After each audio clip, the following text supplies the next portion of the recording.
Assalamualaikum warahmatullahi wabarakatuh teman-teman. Selamat pagi, jumpa lagi dengan Els Garden Kebun Mini samping rumah.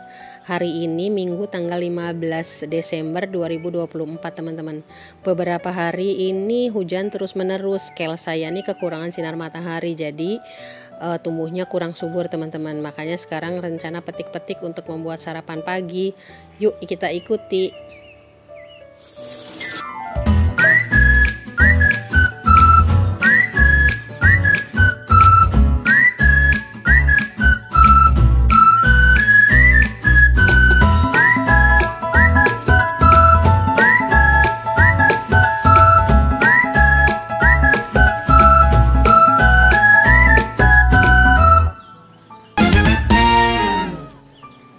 Ini adalah kel curly teman-teman. Kel curly dan kel nero itu rasanya mudah diadaptasi karena memang rasanya enak, tidak ada pahit-pahitnya. Belum ada di pasaran di kota Cirebon sih, belum ada ya, karena baik di supermarket maupun di pasar tradisional ini belum ada. Yuk kita tanam sendiri karena ini mudah menanamnya. Kel ini suka dengan sinar matahari teman-teman. Kebetulan saya meletakkan kel ini di bawah pohon mangga. Hujan terus menerus, dia nggak kebagian sinar matahari, hampir setiap hari nggak kebagian sinar matahari karena memang hujannya bersambung. Jadi daunnya tumbuh makin mengecil teman-teman. Makanya sekarang dipanen aja biar tidak mubazir. Kita buat sarapan pagi hari ini. Kel ini disebut dengan Queen of Vegetable. Jadi ini sayuran, ratunya sayuran ya, salah satu ratunya sayuran. Rasanya enak teman-teman. Renyah ini bisa dimasak, bisa dilalap mentah, bisa juga direbus, bisa juga dibuat smoothie, jus, kemudian bisa ditumis, bisa juga disayur ini teman-teman. Jadi bisa segala macam. Rasanya tidak ada pahit-pahitnya sama sekali. Lebih enak kalau menurut saya dibanding, rasanya tuh mirip dengan baby kailan tapi lebih enak kel malahan. Jadi ayo kita menanam karena ini masih belum kalau kita mau cari di pasar tradisional maupun di pasar di mall-mall di kota Cirebon masih belum ada teman-teman. Padahal kalau kita mau nanam ini mudah caranya dan umurnya lumayan panjang teman-teman. Jadi ini bisa ditanam di pot, umurnya bisa bertahun-tahun nih teman-teman kalau dia cukup nutrisinya. Kita cuci karena ini walaupun ini yang kel nero ya, kel nero ini lurus tapi dia ada ada lekuk-lekuknya seperti kulit jeruk tuh teman-teman. Jadi harus dicucinya satu persatu dan bolak-balik. Batang kerasnya saya buang karena memang ini kita buat sarapan paginya. Ada cucu saya yang masih balita teman-teman, biar dia bisa makan dengan mudah. Yang batang yang kerasnya itu sebenarnya renyah, makanya nggak pakai pisau teman-teman, motongnya cukup dengan ini. Kedengeran kan pada saat metik dari pohon aja kers-kersnya itu crunchy teman-teman, enak. Ini apalagi kel curly nih ada keriting-keriting seperti ini, dipastikan dicucinya satu persatu di air mengalir supaya dipastikan tidak ada debu atau binatang yang tertinggal teman-teman. Jadi satu-satu dipotong-potong ini supaya lebih mudah untuk dimakan karena memang tadi sarapannya ini termasuk untuk cucu saya yang masih balita teman-teman. Ini mudah sekali dimakan karena memang lumayan walaupun crunchy tapi lembut, jadi tidak keras teman-teman.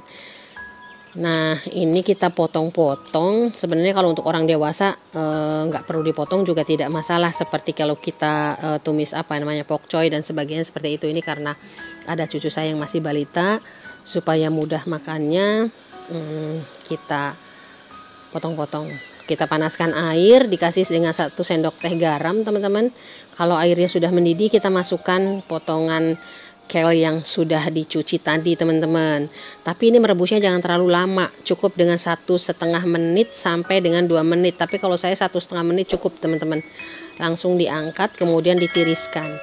Karena lumayan banyak ini daun kelnya, jadi 2 kali rebusan teman-teman, 2 kali rebusan kemudian kita tiriskan, baru kita siapkan bumbunya. Nah ini daging slice-nya sekitar 300 gram teman-teman, dengan bumbunya yang sangat sederhana: bawang merah, bawang putih, merica, garam dan sedikit penyedap rasa. Ini 1 sendok teh merica, kita haluskan. Mericanya harus sampai halus. Kalau bawangnya sih cukup dengan dicincang kasar juga tidak masalah teman-teman. Ya, kalau mericanya karena takutnya terasa kalau masih masih kasar itu terasa agak pedas kayak gitu. Nanti cucu saya suka dilepeh tuh teman-teman. Tapi kalau dicincangnya sampai halus, mericanya sih nggak apa-apa. Jangan terlalu pedas, makanya cuma cukup dengan 1 sendok teh mericanya. Nah, ini bawang merahnya 8 siung, bawang putihnya 4 siung teman-teman.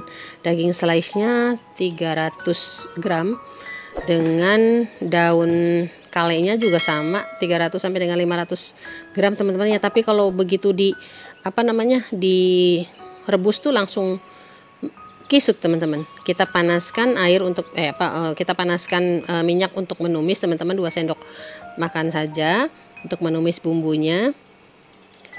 Kita pastikan minyaknya sudah panas, baru kita masukkan bumbu yang tadi sudah kita cincang sampai baunya harum teman-teman, karena ada mericanya, supaya mericanya terasa matang gitu ya, tidak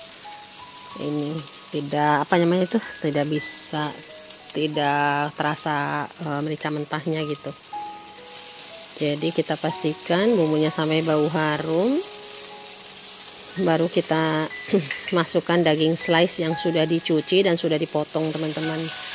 Nah, dagingnya itu dicuci dulu, kemudian ditiriskan, dipastikan darahnya sudah hilang teman-teman, karena saya sih gak suka kalau masak masih ada darahnya dagingnya tuh teman-teman. Tidak mengurangi rasa kok kalau kita hilangkan bersih darahnya. Ini diaduk-aduk sampai semuanya berubah warna menjadi kecoklatan teman-teman, yang berarti dagingnya tuh sudah mateng. Baru nanti kita masukkan daun kale yang sudah kita rebus. Ini tuh masih ada yang belum berubah warna teman-teman. Semuanya sampai sudah berubah warna, baru kita masukkan daun kale yang tadi kita sudah tiriskan. Karena daun kale itu tadi direbusnya di air dicampur sedikit garam, maka nanti memberikan garamnya tidak boleh terlalu banyak teman-teman, karena memang daun kale-nya sudah ada rasanya, sudah ada rasa gurih dan asinnya teman-teman. Jadi cukup dengan setengah sendok teh garamnya, kemudian dikasih setengah sendok teh penyedap rasa, buat rasa. Aduk sampai merata. Ini tuh kelenya walaupun rasanya masih crunchy, tapi cucu saya yang balita aja bisa makanya dengan mudah, karena tadi saya sudah sampaikan bahwa kale ini rasanya lebih enak dibanding baby kailan teman-teman.